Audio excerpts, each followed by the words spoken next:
2020년 3월 26일 LA 온누리교회 가정에서 함께하는 영상 새벽 예배입니다. 오늘 말씀은 신명기 2장 1절에서 15절 최상급의 인생을 사십시오입니다. 그리하여 우리는 여호와께서 내게 지시하신 대로 가던 길을 되돌아가 홍해길을 따라 광야를 향해 갔다. 오랫동안 우리는 세일산지 주변을 돌아다녔다. 그러자 여호와께서 내게 말씀하셨다. 너희가 이 산지 주변을 돌아다닌 지 오래됐으니 이제 됐다. 이제 북쪽으로 가라. 백성들에게 이렇게 명령하여라. 너희는 이제 세일에 살고 있는 너희 형제인 에서 자손들의 영토를 지나게 될 것이다. 그들은 너희를 두려워할 것이다.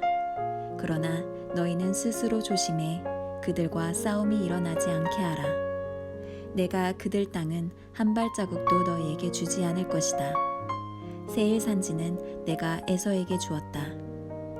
너희는 돈을 내고 너희가 먹을 음식과 마실 물을 얻도록 하라. 너희 하나님 여호와께서는 너희 손으로 하는 모든 일에 복을 주셨으니 그분은 이 광활한 광야에서의 여정을 지켜보셨다. 이 40년 동안 너희 하나님 여호와께서 너희와 함께 하셔서 너희는 모자라는 것이 아무것도 없었다. 그리하여 우리는 세일에서 살고 있는 우리 형제인 에서의 자손들로부터 떨어져 지나가게 됐다. 우리는 엘락과 에시온 게벨에서 시작되는 아라바 길에서 방향을 바꿔 모압 광야 길을 따라갔다. 그때 여호와께서 내게 말씀하셨다. 모압 사람들을 건드리지 말고 그들을 자극해 싸우는 일이 없게 하여라. 그들의 땅은 내가 너희에게 주지 않을 것이다. 이는 내가 아르를 롯 자손들에게 주어 갖게 했기 때문이다. 거기에서는 에밈 사람들이 살았는데 그들은 힘이 세고 수가 많았고 아낙 사람들만큼 키가 컸습니다. 그들은 아낙 사람들처럼 르바임 사람들이라고 불렸지만 모압 사람들은 그들을 에밈 사람들이라고 불렀습니다. 호리 사람들도 세일에서 살았는데 에서 자손들이 그들을 쫓아냈습니다. 에서 자손들은 마치 이스라엘이 여호와께서 그들에게 주신 그 땅에 정착한 것과 같이 호리 사람들을 멸망시키고 그 땅에 정착했습니다. 그러자 여호와께서 말씀하셨다. 이제 일어나 세렛 골짜기를 건너가라. 그리하여 우리는 그 골짜기를 건너갔다. 우리가 가데스 바네아를 떠나 세렛 골짜기를 건널 때까지 38년이 걸렸다. 여호와께서 그들에게 맹세하신 대로 모든 세대의 모든 군사들은 다 진영에서 사라지고 말았다. 그들이 진영에서 완전히 제거될 때까지 여호와의 손이 그들을 치셨던 것이다. 할렐루야. 오늘도 가정에서 영상 예배로 하루를 시작하시는 여러분 주님의 이름으로 축복합니다. 우리 시간 함께 찬양하며 예배 자리로 나아가시겠습니다.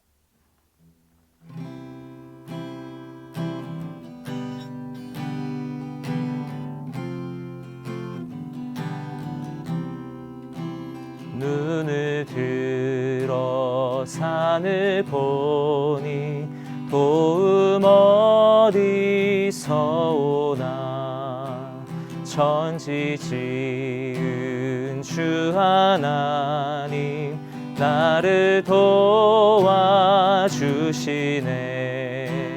나의 발이 실족 않게 주가 깨어 지키며 택한 백성 항상 지켜 길이 보호하시네. 도우시는 하나님이 내게 그늘 되시니 낮의 해와 밤의 달이 너를 상치 않겠네. 내게 화를 주지 않고 오늘 보호하시며 너의 출입 지금부터 영영 인도하시리. 너의 출입 지금부터 영영 인도하시리. 아멘. 3월 26일 목요일입니다. 오늘도 하나님이 비춰주시는 희망의 한 날 되기를 예수님 이름으로 축복합니다. 많은 사람들이 성공을 꿈꿉니다. 하지만 성공한 다음에 어떻게 되는가가 더욱 중요합니다. 그래서 비즈니스맨들은 창업보다 수성이 더 어렵다는 말을 합니다. 한번 성공할 수 있지만 그 성공을 끝까지 가져갈 수 있는 것이 진정한 위대함입니다. 지금부터 3,500년 전에 모세가 신명기를 썼던 계기도 마찬가지인 것 같습니다. 모세는 이집트를 나오던 한때 하나님 앞에서 이스라엘 백성들이 성공을 했지만 그러나 가나안 땅 들어가는 일에는 실패했던 것을 분명히 기억합니다. 그리고 그 역사가 주는 교훈을 이스라엘 신세대들에게 마음 깊이 가르치고 싶었던 것입니다. 마찬가지로 우리도 모든 승리의 비결은 오직 믿음과 순종에 있음을 오늘 배워야 합니다. 믿고 순종하는 자들을 기뻐하시고 그들에게 승리를 주시는 하나님을 믿는 복된 하루 되시기를 축복합니다. 그리하여 우리는 여호와께서 내게 지시하신 대로 가던 길을 되돌아가 홍해길을 따라 광야를 향해 갔다. 오랫동안 우리는 세일 산지 주변을 돌아다녔다. 그러자 여호와께서 내게 말씀하셨다. 너희가 이 산지 주변을 돌아다닌 지 오래됐으니 이제 됐다. 이제 북쪽으로 가라. 자기 힘으로 가나안 땅을 정복하려다가 이스라엘 백성들은 실패를 합니다. 이제는 방향을 돌이켜 광야로 들어가서 여러 날 동안 세일 산지 주변을 돌아다닙니다.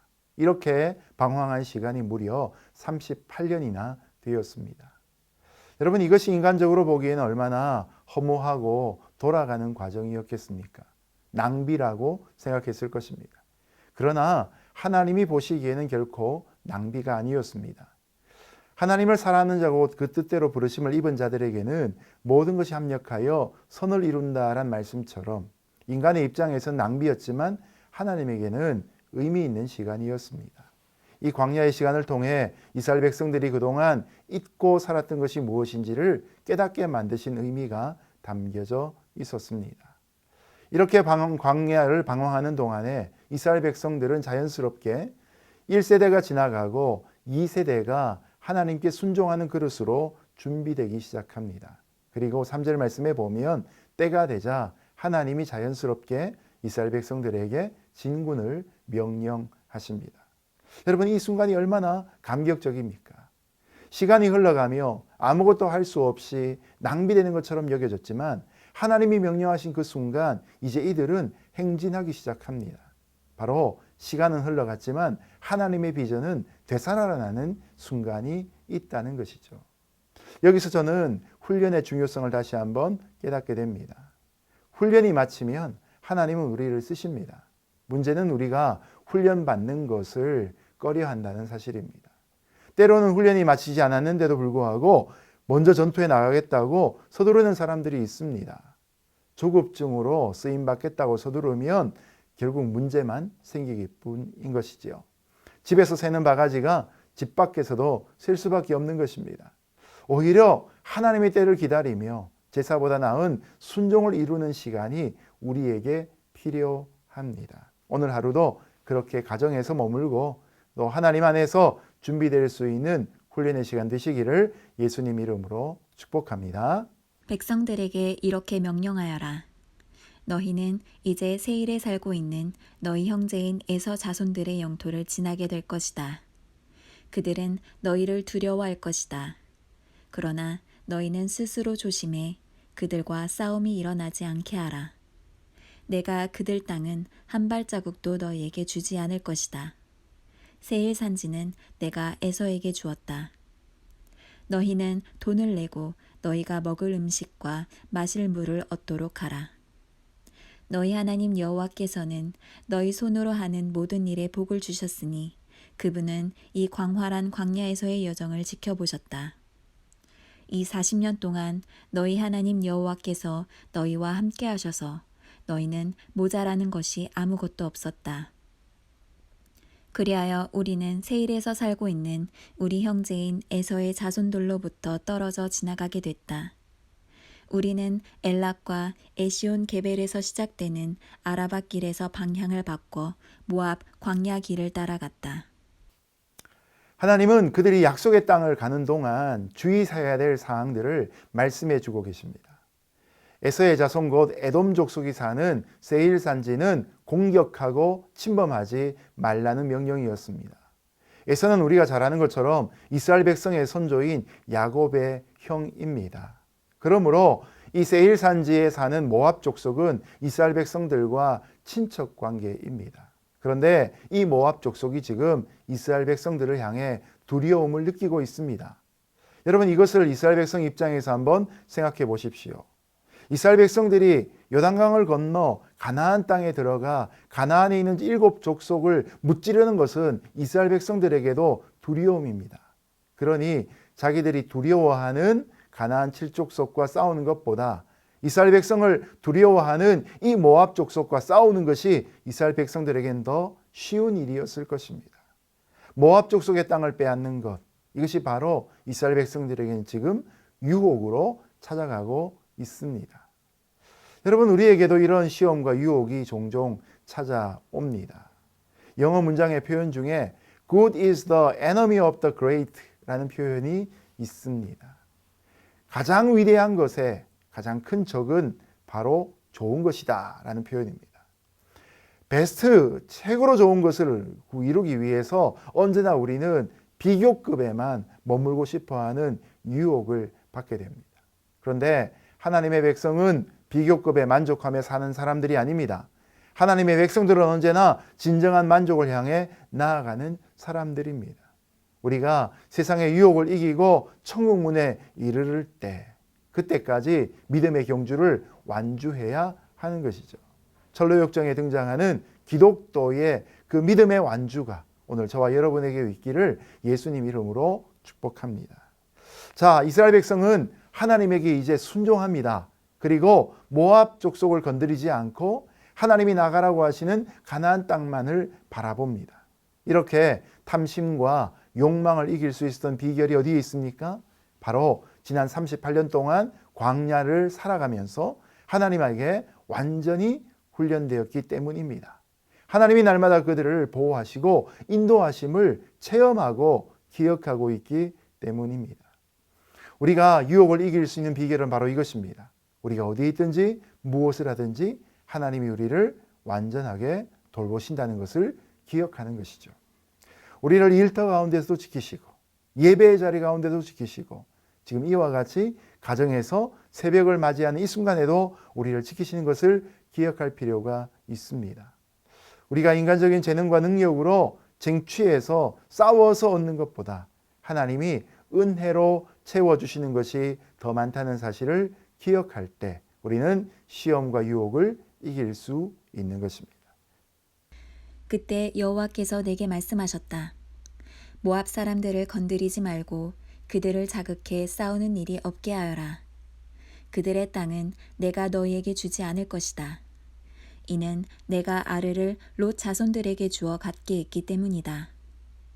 거기에서는 에밈 사람들이 살았는데 그들은 힘이 세고 수가 많았고 아낙 사람들만큼 키가 컸습니다. 그들은 아낙 사람들처럼 르바임 사람들이라고 불렸지만 모압 사람들은 그들을 에밈 사람들이라고 불렀습니다. 호리 사람들도 세일에서 살았는데 에서 자손들이 그들을 쫓아냈습니다. 에서 자손들은 마치 이스라엘이 여호와께서 그들에게 주신 그 땅에 정착한 것과 같이 호리 사람들을 멸망시키고 그 땅에 정착했습니다. 그러자 여호와께서 말씀하셨다. 이제 일어나 세렛 골짜기를 건너가라. 그리하여 우리는 그 골짜기를 건너갔다. 우리가 가데스 바네아를 떠나 세렛 골짜기를 건널 때까지 38년이 걸렸다. 여호와께서 그들에게 맹세하신 대로 모든 세대의 모든 군사들은 다 진영에서 사라지고 말았다. 그들이 진영에서 완전히 제거될 때까지 여호와의 손이 그들을 치셨던 것이다. 혹시라도 이스라엘 백성들이 믿음을 잃어버릴까 싶어 하나님은 그들에게 믿음을 더해주기 위해 설명을 덧붙이십니다. 과거에 모압 자손과 에서의 자손이 각각 땅을 차지하기 전에도 이미 그 땅에는 크고 강한 민족들이 살고 있었습니다. 그러나 하나님이 그 땅을 모압 족속에게 주기로 작정하셨기 때문에 강한 이들을 쫓아내고 그 땅이 모압의 족속 땅이 된 것입니다. 이스라엘 백성들도 마찬가지입니다. 하나님은 비록 가나안 땅에 크고 강한 민족이 살고 있다 할지라도 이스라엘 백성들에게 그 땅을 차지할 수 있다고 약속을 주셨습니다. 바로 이스라엘 백성들이 순종하는 믿음을 가지라는 것이었죠. 이처럼 하나님의 경륜을 믿으면 우리는 세상의 두려움을 이겨내고 하나님의 비전을 이룰 수 있습니다. 때로는 건강의 어려움, 때로는 비즈니스의 어려움, 때로는 진학의 어려움, 때로는 관계의 어려움 속에 있다 할지라도 하나님의 약속이 무엇인지 먼저 떠올리시고 그 약속을 붙잡을 때 강한 대적도 물러나는 역사가 있을 것입니다. 13절 말씀에 보면 이제 일어나 세렛 골짜기를 건너가라는 말씀이 나옵니다. 자, 여러분 이 말씀이 얼마나 우리에게 힘과 용기를 주는지요. 이제 심판의 세월 38년이 지나갔고 출애굽 2세대가 하나님의 은혜로 두 번째 초대를 받고 있습니다. 지난 광야 38년 동안 이스라엘 가운데 완전한 세대 교체가 이루어졌죠. 출애굽했던 세대가 다 광야에서 돌아가시고 광야에서 태어난 세대가 이제 가나안 땅을 들어가려고 준비합니다. 단순히 세대만 바뀐 것이 아닙니다. 하나님께서는 과거에 불순종과 불신앙의 잔재를 완전히 떨어버리셨습니다. 그리고 가나안 정복 전쟁을 위해 새로운 순종의 세대를 일으키신 것입니다. 여러분 우리가 지난날의 상처와 아픔 그리고 실패를 계속해서 묵상하고 이야기하는 것은 그저 지금의 속은 좀 풀릴지 몰라도 장차의 일에는 아무런 유익이 없습니다. 사람을 붙잡고 내 과거의 옛날 일을 백날 얘기한다고 해도 또 하소연을 한다고 해도 결코 풀리는 문제가 없습니다. 감정만 조금 위로받을 뿐입니다. 그러나 우리에게 필요한 것은 믿음의 결단입니다. 우리가 건너가야 될 곳을 건너가는 것이죠. 세렛 골짜기를 건너가기로 결정하는 것이죠. 지금까지 멈춰있던 일을 다시 감행하는 것, 지금까지 쉬고 있던 일을 다시 깨우는 것, 지금까지 두려움에 뒤돌아섰던 그 일을 직면하는 것, 그것이 바로 우리에게 필요한 일들입니다. 우리에게 주어진, 우리가 예상치 못했던 갑자기 주어진 이 멈춰있는 시간들 속에 내가 하나님 앞에서 훈련될 것은 무엇인가? 새롭게 기도할 것은 무엇인가? 또 영적으로 도전받을 것은 무엇인가? 고민하고 실행할 수 있는 저와 여러분 되시기를 예수님 이름으로 축복합니다. 그럴 때 광야를 졸업하기 위한 마지막 과목의 졸업시험을 성공적으로 통과할 수 있을 것입니다. 이제 말씀을 맺겠습니다.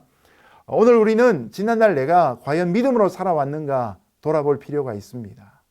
믿음으로 살아왔다면 이제 우리가 세렛 시냇가를 건너가야 합니다. 과거에 믿음이 없어 나를 부끄럽게 했던 모든 행적들을 다 떨어버리고 이제 새로운 땅을 향해 올라가 차지해야 됩니다. 여러분 저와 여러분의 각자의 세렛 골짜기는 무엇입니까? 골짜기가 힘들어도 하나님의 약속의 말씀을 굳게 붙잡고 담대히 믿음으로 정복할 수 있는 하루 되시기를 주님 이름으로 축복합니다. 같이 한번 외치면 좋겠습니다. 세렛 골짜기 넘어갑시다. 함께 기도하겠습니다. 하나님께 가까이함이 내게 복이라. 내가 주 여호와를 나의 피난처로 삼아 주의 모든 행적을 전파하리이다. 하나님 아버지, 두렵고 힘든 시간들을 보냅니다. 그러나 하나님이 함께 하시기에 우리의 24시간이 예배의 시간이 된 줄로 믿습니다. 하나님을 가까이 하는 자가 복되다는 사실을 깨닫고 오늘도 우리가 두려움과 염려를 느끼는 광야에서 각자의 세렛 골짜기를 넘어가는 믿음의 역사 있게 하여 주옵소서. 예수님 이름으로 기도드렸습니다. 아멘.